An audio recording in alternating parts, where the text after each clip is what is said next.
What is up, party people? Happy Thursday. Portion of the program brought to you by NCA, National Certified Alarm. No long-term contracts. License number 645. What's up, Bell? How you doing, brother? I am, I have to admit, I feel kind of a little dirty because I keep giggling over the fact that Eric Swalwell had to resign. Yeah, he did. Because it couldn't happen to a nicer scumbag. Yeah, that guy is... there. So he also... I think he was staying at a guy, like at a billionaire's house that he was staying at. I don't know if you saw that. And that guy is a big donor to the Republican Party. He's like, I'm to the Democrats. He's like, I'm done with the Democrats. I'm a libertarian. No, I'm a Republican now. I told him to get out of my house. You think the little creep would have learned his lesson with Fang Fang when he got busted with her? The entire thing about, though, think about this, people. The hubris, I keep saying it, to think so overly confident that nothing in the past would ever come up and bite him in the butt while running for governor is, and this isn't one of those things where I said something and she took it the wrong way. Like Kylie, you know, it's like, oh, nice shoes. Oh, you wanted to rape? No, that's none of that. And this is like, he choked me. This is a guy that more than once has called Trump a convicted rapist. Yes. And that is the definition of the pot calling the kettle black. That's it right there. You know, same thing with that Gonzalez guy. The fact that he had the cojones enough to go, you know what, I'm not going to resign, even though the lady that I was sending inappropriate pictures to, telling her that she had to do things for me, and other things happened, and she was distraught and lit herself on fire, I still don't feel I need to resign. Wow. God, that's insane. That is absolutely insane. Well, like I said, it couldn't have happened to a nicer guy. He's such a clown. He's done. He's not going to be he's not going to be governor next term. He's not going to be a congressman again. He's just a defeated, just piece of garbage. The other side is, and I think we need to ask the question about all politicians, right or left. Because I saw some of them out there going, yeah, well, we'd heard stories and rumors. Now, there's 435. You're not going to know everybody, and you're not going to be close to everybody. And rumors are one thing, but it's like with Bill Cosby was a horrible secret, but Bill Cosby did the same thing that Lance Armstrong did. He strong-armed you. If you said anything, he came for you. He came for my buddy, and he cost my buddy $1 million. $1 million is what it, and they had to do a formal apology and all of this stuff. It was horrible. Lance Armstrong, everybody knew. First of all, it's bicycle racing, right? And it's, but you can call it a Tour de France. I mean, it's cycling at the highest. Everybody cheats. You ever see when they try to go back and they're like, all right, well, you were dirty, so we're going to have to give it to the second place guy. And then they're on the 14th place guy because everybody's cheated. But Lance, it's what Lance Armstrong did, right? Go for the throat, destroy everybody, and do that. It's the same thing that Hillary did. It's like, how dare you accuse me when I'm actually doing what you're accusing me of? Exactly. Which is just it. I'm telling you. Ah, God, the hubris, lads, the hubris. But I always look at Harvey Weinstein. People not in the industry knew how bad he was. And nobody had the cojones enough. Well, he could have ruined my career. I'm sorry. No. I mean, I don't. How do you not? He ruins this lady's life, and that's worth less than your career. Okay, got it. Yeah. Now, I could get it if you are just starting out in your career, and nobody's going to listen to you whatsoever. Like, maybe you punch him in the throat. But I could understand that. But when you get to the point where, you just, how don't you go, dude, you're not only not going to stop, you're going to go apologize to everybody. You can do everything you can to make amends, and then you're going to get out of this business, and you're going to go hide somewhere. But instead, they all just turned a blind eye. Well, it's just the cost of doing business. It's the same thing in D.C. Well, we heard rumors. How many of you guys out there have friends where you've heard rumors about things like drugging and choking a woman while they raped them? Anybody? Just and he'll escape any kind of judicial Nope. You don't think nope, he will? They're coming hard for him. Oh, good. Manhattan. Good. I'm glad to hear that. They're looking into Manhattan and Los Angeles. The DA in L.A. is coming hard for him. Hard for him. Absolutely. Hope he ends up in jail. Yeah. Yeah, I think there is a who was it? Remember, was it Stormy Daniels' attorney? That was, yeah. And he ended up going to jail? Avenatti. Yeah. He ended up going to jail for extortion. Yeah. Because he was extorting. How was he doing? He would go into companies and say, pay us, or we're going to say you did something, or something like that. Yeah, there was a lot of stuff. And then he would get money and he wouldn't report. He did a lot of stuff. But it was one of those things where be careful what the spotlight is. And I'm not saying everybody's guilty, because people do come after people. People do lie. Look at the baseball player Trevor Bauer. What he did, look, he got his freak on. She liked it rough. He gave it to her rough. She tried to extort him. He's not playing baseball in the major leagues, and he's still probably one of the best pitchers out there. Now he's playing in the independent league in, like, Atlantic City. Why? Well, because he got extorted. So, yeah, you got to wait to hear. But the rumor, there wasn't anything before, and there hasn't been anything since with Trevor. It's just that arrogance of putting yourself up on that moral high ground and saying, I know this is wrong and he should be punished. Dude, let's look into your past. Yeah. Look, I'm sure we've all done stuff we're not proud of. And it's not, stuff that's not even close to being illegal or done anything wrong. But it is the fact of which they think they're so above it all that they are untouchable. And you know what? I some of it is Trump, and it's not Trump's fault, but it's the fact that, Trump fights a lot of this stuff and says, that Gonzalez guy, when all of that came out, the fact that he stood around as long as he did, and the only reason he's gone is because the Republicans had to pressure him, saying, dude, he can't. The Democrats and everybody's pressuring this guy to leave, and he's going to do it. You got to go with him. But the whole thing about, we've talked about it before. And again, it's not Trump's fault. Trump has changed politics in a way where stuff that used to destroy somebody politically, now it doesn't. People they go right through it. It doesn't matter. People will forget. And some of that's also the 24-hour news cycle. It's not Trump's fault, but, there is that. And stuff that's happened to Trump. Good, bad, even though it's by our definition in today's world, bad. That 20 years ago, people would have been out. Like we said earlier, like Bill Clinton. Bill Clinton would have been gone in today's world before it ever got to the point that it did. For all of those people coming out, would have been smoked. Nope. Different time. Oh, they just showed, what's the latest on our Secretary of Health? What's the latest on him? Did he cut off the grundle of a raccoon? A dead raccoon. Yeah, a dead raccoon. I want to get that right. And well, it's not like he was mutilating a live animal, but it is weird to admit to having a fascination with animals' junk. I got to be honest. Normally, I'd say that's a lie, but based on a lot of the other stuff, yeah, probably true. Talking about the bear he found in... The bear he found, the worms that lived in his head. The bear that he said had been run over by a bicyclist. Yes. So I'm not saying it's totally true. I'm not saying now you got to wonder if he cut the junk off the bear. Oh, that's right. Well, I think the bicyclist did. Oh, you think he did? When he ran it over?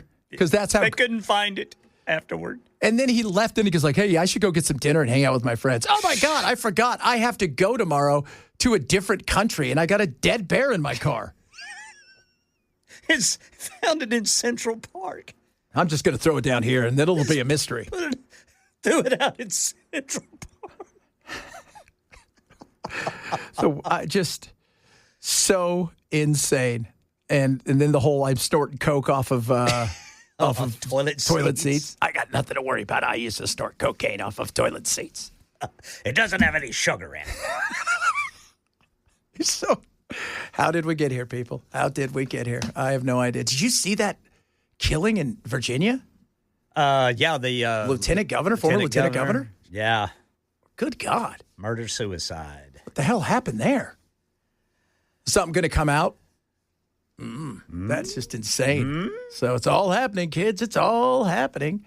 I just cannot believe that we have that. That is our Secretary of Health has another thing out about him taking a dead animal and doing something to it.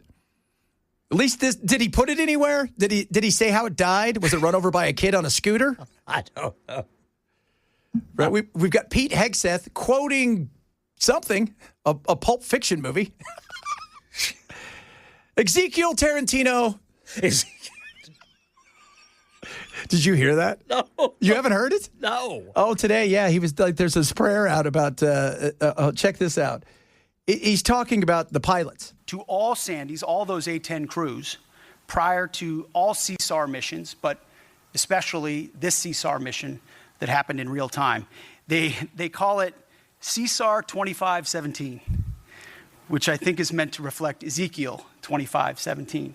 So the prayer is CSAR 2517, and it reads, and pray with me, please. The path of the downed aviator is beset on all sides by the iniquities of the selfish and the tyranny of evil men. Blessed is he who, in the name of camaraderie and duty, shepherd the lost through the valley of darkness, for he is truly his brother's keeper and the finder of lost children. And I will strike down upon thee with great vengeance and furious anger those who attempt to capture and destroy my brother. And you will know my call sign is Sandy 1 when I lay my vengeance upon thee. And amen. And everybody's like, hey, wait a minute. That comes from a movie. I don't know if you guys remember this. The path of the righteous man is beset on all sides by the iniquities of the selfish and the tyranny of evil men. Blessed is he who in the name of charity and goodwill shepherds the weak through the valley of darkness, for he is truly his brother's keeper and the finder of lost children. And I will strike down upon thee with great vengeance and furious anger those who attempt to poison and destroy my brothers. And you will know my name is the Lord when I lay my vengeance upon thee. That's what we got going on. That's old Jules.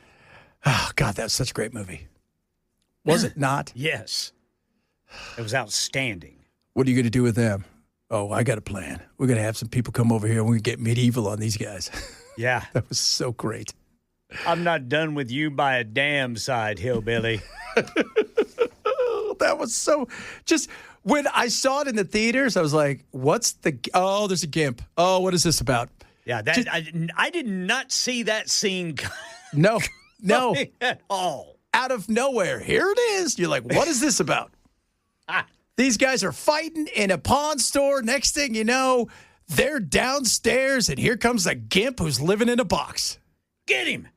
Yeah. Oh, that was such a bizarre. The whole thing was. Who is Zed? Zed's dead, hon. It was so great movie. Had a Harley Davidson named Grace. Yes.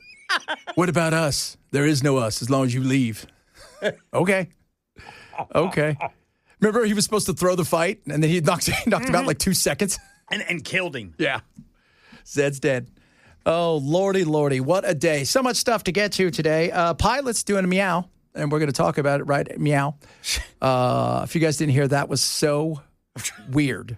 It's been an odd week. It is an odd week. And everybody keeps going, you need to Google what the people in the Appalachians do with raccoon penises. I'm like, no, I don't. First of all, I'm not going to get called into HR. Kennedy is about as Yankee as it gets. Yeah, there's no, yeah, see? Yeah, that's not happening. It's in baloney. Yeah. So, no, they're like, it's a prize toothpick. I'm like, no, it ain't. Hey, you want a raccoon penis toothpick? No, I don't, actually. Appreciate that. A prize toothpick. Oh, my Lord. So, we'll get to a bunch of other good stuff, including the weird story of Allbirds. Hey, we are no longer making shoes. So. I tell you what we're going to do, boys. We're going to start making AI. We're going straight into AI. Wow, look at our stock. Crazy. We'll talk about that. Ticketmaster handed a big loss. What does it mean for you and I and everybody else? Nothing. Not a damn thing. Sports ball. Little sports ball with Bell. I gave him a heads up today. I said there's going to be a sports ball, so you should probably learn something about sports at some point. You've been warned. Plus, we'll talk a bit about Iran, a bunch of other good stuff on the way. Hope you guys are well. Happy Thursday, everybody. Chad Benson, Super Talk 997. Oh, good news on that, right? Pointed it out yesterday. I just like some transparency. Want to know? When's that CPS bill get signed? Oh, yeah. There's not one. I'm sorry. There's not one. We're going to continue to investigate. We're going to continue to look at stuff. And the Charlie Kirk thing, does that get through too?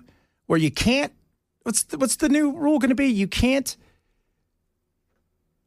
turn speakers down because of their religious beliefs or their topic. But you also can't protest with signs and or get up and walk out. Yeah, you can't disrupt. Now, and you have to have the 10 Commandments posted. Yeah. That's totally a different one. Oh. But I'm sure it's somewhere in there. But the whole, okay, what do you mean I can't get out and walk out? What if I just don't want to be there?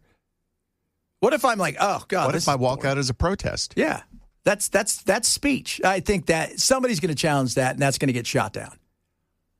Because now you shouldn't be able to scream and shout. Everybody, you can stand up, scream, and then you need to be escorted from the building, and that's that. You shouldn't stop people from speaking. But if the protest is to get up and walk out, and you are going to kind of complain, or they're holding up signs that's ridiculous. That is. So we're getting all stuff done. How's everything else? Potholes good? We're good with that? Everybody good? Yeah, we still got plenty. Yeah. That's we do. We have plenty. We could always use more. That's what I'm trying to tell you. Always use more potholes. Absolutely. By the way, just to let you guys know, apparently this is a big deal. This whole thing with raccoon thingy-bobbers. So, you mean toothpicks? Yes. I didn't. First of all, bad. That's weird. Secondly, somebody at some point in time had to get to the point where they're like, I wonder what's in his wiener. Because I need to pick my teeth. Wonder if it'll help. Mm-hmm. So I just want to think about that for a second. Somebody said, got to pick my tooth. Yeah, sorry. No, that's a hard no. You ever wonder how, you found that out? How did you find that one out? Let me tell you. Well, it's like wondering, how did somebody find out that this thing I'm eating is not poisonous? Well, it was trial and error. Yeah, I was going to say. You know I just how feel we bad found for that the out? error. That one over there is poisonous because he's dead. Oh, yeah. Let's see if Mikey likes it. Oh, Mikey. Does Mikey like it, you think? Hey, Mikey. So, I know they're trying to get a lot of bills through. And then yesterday we broke down the numbers on the school vouchers, 35,000 and 66% of the people that are getting them, they're already in private school, and the amount of money that, they're getting, that's great. And again, I have no problem. Give everybody vouchers. I don't care.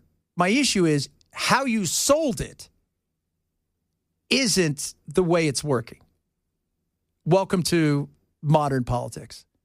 It's always like with kids. So it's always with the kids too. Whenever they want to do something, it's like they just got to tell them it's about the children. It's always about the children. 100% about the children. And there you go. The children. And then everybody's like, oh, we got to do it. It's for the kids. For the children. It's for the kids. Nobody ever says, screw the kids.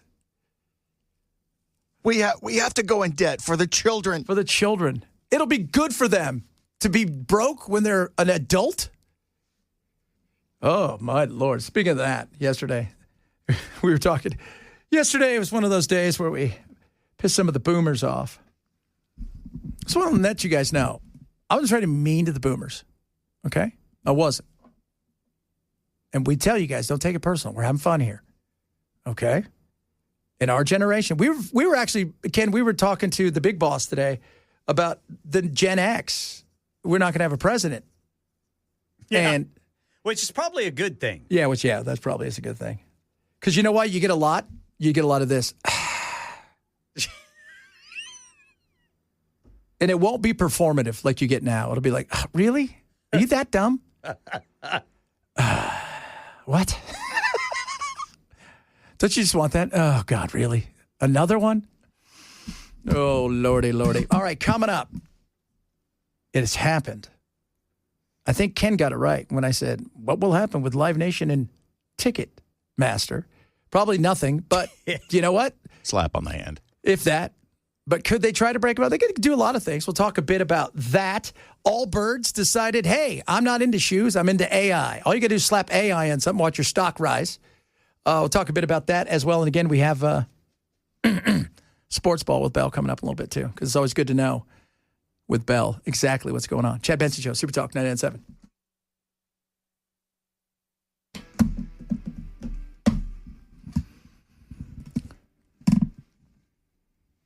Live Nation. Ticketmaster present somebody at a venue we own where you want to play here and you're going to use all our stuff or else. Oh, there's no or else. You're going to use our stuff and we're going to charge you crazy money for it. Yes, that's exactly what's going on. So yesterday, it was 34 states and the District of Columbia.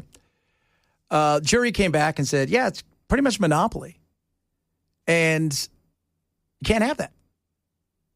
So you're going to have to pay people back or something. But we don't know how much it's going to be. I heard $700 million, which is a drop in the bucket. They're willing to eat $700 million if they can get out of this thing. Don't you think? I mean, why wouldn't you? Oh, well, yeah, easily. And it sucks. I mean, we've been talking this week about the cost of tickets and, you know, what they're charging for stuff, which is outrageous. And the fees and these fees and that fee and this fee. And now on Amazon, you're getting another fee, a fuel surcharge fee or this. And it's frustrating. But this has been brewing forever. But the thing is, I don't have to go to Amazon. If I want to watch, I could buy it locally and go somewhere else. I can't do that at concert venues. Takes Live Nation 10 days to generate $700 million in revenue. Oh, so it took them 10 days, just a little over a week and a half. Oh, my God. So now the question is, first of all, the judge is going to decide how much. And then it goes to the states. So the 34 states will have, so let's say it's $700 million. They'll split up amongst themselves, I guess. I don't know how they're going to, how they figure that. And then maybe people get some money back. Maybe. And the question's going to be, are they going to force them to break it up? Well, if they don't force them to break it up, it's a moot point. It doesn't matter. That's the big thing right there. If they do not force them to break it up, which is the most important thing, because you couldn't, you're not going to say, okay, here, we'll allow another ticket venue to, to split this. You're not going to do that. So you would have to break it up or tell them, look, if it's, I don't know how you have to break it up. You just have to. And yeah, there are some other groups out there that have some, reach, like AEG, which they're the ones who own, I believe they own Coachella. They don't own Couchella. By the way, I don't charge any fees at Couchella. You should. Make a little extra green there. The fees matter. But can you force them to break it up? Live Nation owns, operates, and controls the booking for hundreds of venues. And then Ticketmaster is the group that sells tickets for the events. Live Nation was accused of crushing its competition by blocking venues from using other ticket sellers. Live Nation argued in court they are not a monopoly, saying the different performers and venues decide the prices, not them. But then last month, Live Nation and the federal government struck a deal, a surprise deal, that required the company to admit wrongdoing. But here's my thing, and Belle, you would know this. So, yeah, okay, there are other, it's the fact that if you want to buy a ticket to the concert and you're going through the regular way that you would do it, not a reseller, but the regular way of doing stuff, right? Because you could still buy tickets from SeatGeek on the resale market, right? Or one of those. I'm assuming that's the way that works. But if you're going to go through the venue kind of thing where you're like, okay, somebody's on tour, and let's just say it's the Dead Milkmen on tour with Cypress Hill. And so you go to their thing. Okay, cool. They're on sale tomorrow at 10. That's Ticketmaster only. It's the secondary market. It doesn't matter. the secondary market because everybody's going to buy, SeatGeek or, whoever, fan, whatever. Well, and part of the problem is that, it's claimed that Live Nation and Ticketmaster don't do enough to prevent bots and secondary people from the secondary markets from scooping up the tickets so they can resell them at higher prices. They're accused of basically letting the secondary market come in and take huge swaths of the tickets because then they've sold tickets. Yeah. And if they don't go to a guy who, is a plumber for a living and is willing to spend $500 for, floor seats to some show with his wife, well, they don't care. Yeah. Well, no, yeah, because all that matters, because they've got their fees. They've got everything. So at the end of the day, it matters very little to them. If by the set that, when they're like, well, they don't set the rate. How do they just have, is it like everywhere else? Do they charge per, because I was trying to find out today, I couldn't see. Do they charge 20% of whatever the face value is, or is it just a flat rate? I think it varies according to the contract with the artist. Okay. So, and they own a lot. See, that's the other thing. They own venues, too. You can go back to, the mess that was Taylor Swift's on sale for the Eras Tour. That was just an absolute, complete mess. I mean, they could not have made done a worse job of that if they had tried.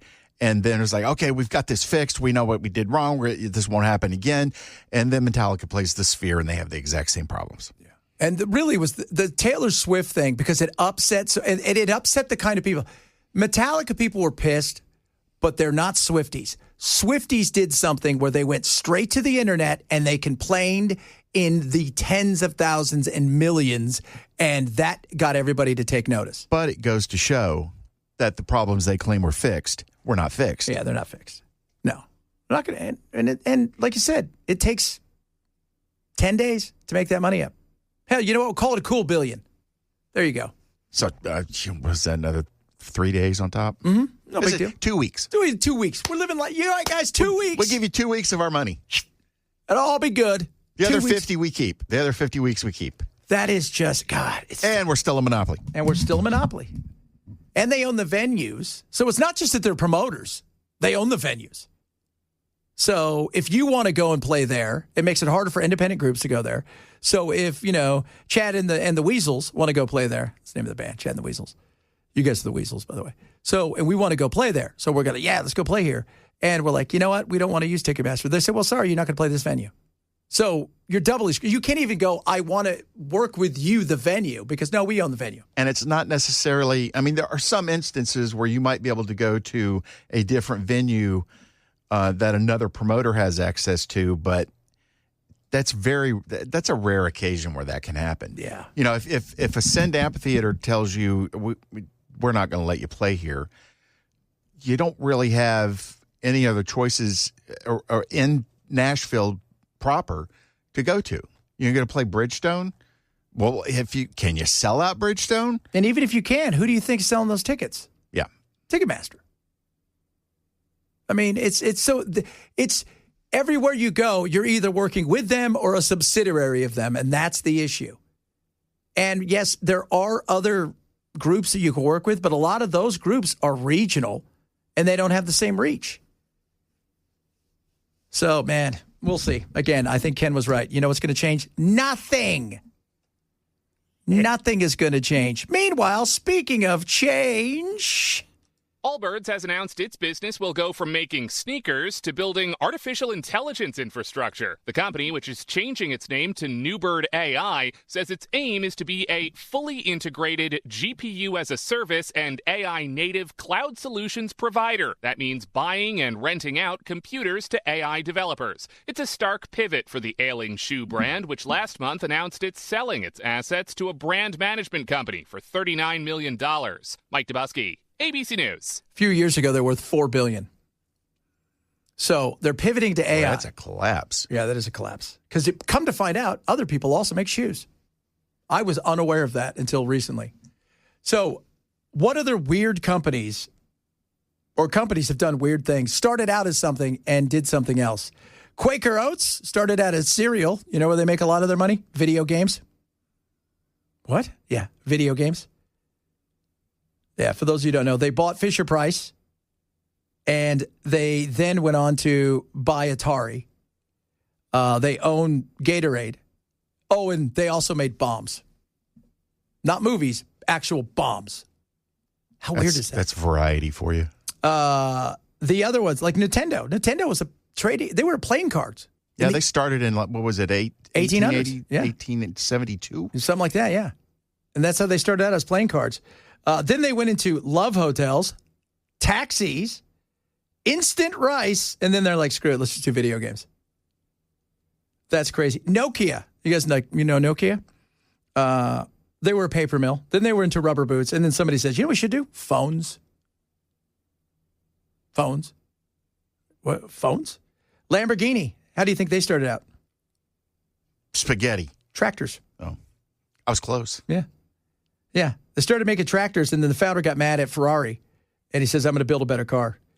Avon, books to perfume. Wrigley, soap and baking powder to gum. Coors, they did beer, but they also did ceramics and military tech.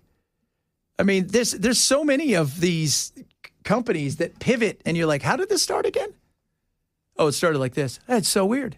But this isn't going to go well for them. But how do you shift from making shoes to AI when I have a hard time believing that people making shoes really have an understanding or an education in AI? No. So you're going to flush all those people out of your company. Yeah, and what they're trying to do is they're going into use AI as a way. They're pivoting into the greener space of AI, right? Like carbon footprint, sustainable platforms, data optimization. I was going over this stuff earlier. So they want to make it an AI type situation where it's more granola AI. But it's not going to work. But what happened? Right up went the stock. But this rarely goes well. A karaoke company last year or earlier this year? They announced the same thing. We're done with karaoke. We're out. And then they got a huge spike, and then and yesterday there was a massive spike in this Allbirds. I mean, they were trading at around 250 to 270. And then, boom, up to $17 at its high yesterday. Like, what did you think was going to change? Like, why are you buying that? Like, I see if you were owning it at 2 and you could dump it at 5 or 8 or 10, but you're like, why would you even think about buying it? Like, thinking I'm going to hold on to it because I really think this shoe company is the cutting edge of AI. You didn't know that? They're on to something. These guys know exactly what they're doing. No doubt about that. All right, coming up, it's our favorite time to learn about sports. Our man, Bell, as you guys know, is a cutting edge in sports. Nobody knows anything more. He's like it's not quite as good as his music side, but it's close. We're going to talk some sports straight ahead with Bell K. Jeff Benson, Super Talk 97. Before we get to any of that, turn to the guy who knows sports inside and out. You know who it is. Now it's time for Sports with Bell. When you need to know sports information, you turn to the guy who calls basketball shooty hoops. Let's talk some sports with Bell. All righty. Got my football bet ready to score 4 points. Score 4 points. Oh, he kicked a great goal right there. All right, Bell, what do you got for us? Anything? I read a story about a soccer team doing a minute of silence for their former player who wasn't dead. Who wasn't? Who wasn't dead. Who wasn't dead? Yeah. Who was that? But I don't know what team it was because I don't know the soccer teams. I got to look this up. Yeah. You know, as we get closer to the World Cup, we're 56 days away from the World Cup. On my Nashville show, we're breaking down the World Cup, and we're talking about the first Is that golf? Is that golf? Yeah. No, that's soccer. Is the golf season over? No, it just started, really. Oh. Yeah, we got a lot of time left. But the first World Cup took place in 1930, and let's just say it was interesting, right? To see the way that they just invited anybody who wanted to show up to play in the World Cup. Did Hitler go? No. Hitler, that came later. Oh. But the first groups that came from Europe, So three teams traveled together along with the referees and the entertainers. They all traveled because it's a boat.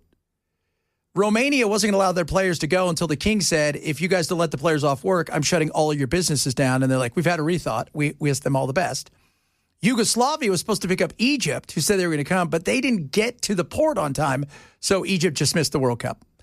And why didn't Tito give them their own transportation? Because they were going on ships. And it was the Great Depression. A lot of teams turned down going because of the Great Depression. They're like, we can't. The guy that scored the winning goal in the World Cup final had one arm. We, America, we finished third. We finished third. We won our first two games. We're right into the semifinals and got thumped by Argentina in a game that was, let's just say, so violent that one of our players, they had to reset his leg, and he was screaming. They were going to use chloroform to knock him out. The guy that was our, I guess at the time, the trainer, he accidentally chloroformed himself and then passed out. So how much money do you get for third place? Back then, probably nothing. Well, why would you break your leg for nothing? It was a different time, man. One of the guys, though, on the way home, he got pneumonia and they thought he was going to die, so they dropped him off in Genoa in Italy, and then they all went home and they assumed he had died, and they were getting ready to have his funeral, and he showed up. Maybe that's the guy they were eulogizing. Maybe. No, that was in 2025. There we go. Bulgarian top division side Arda Kardzali mistakenly held a minute of silence for their former striker Petko Ganchev. Oh, Petko. He was alive. 78-year-old was watching the match at the time. That must have been nice. You're sitting there watching TV, you find out you're dead. Yeah. Well, And like the the other club day, remember, was it Michael J. Fox, right? Yeah. The CNN accidentally did a eulogy on him? Oh. He's like, no, not yet. No, still here.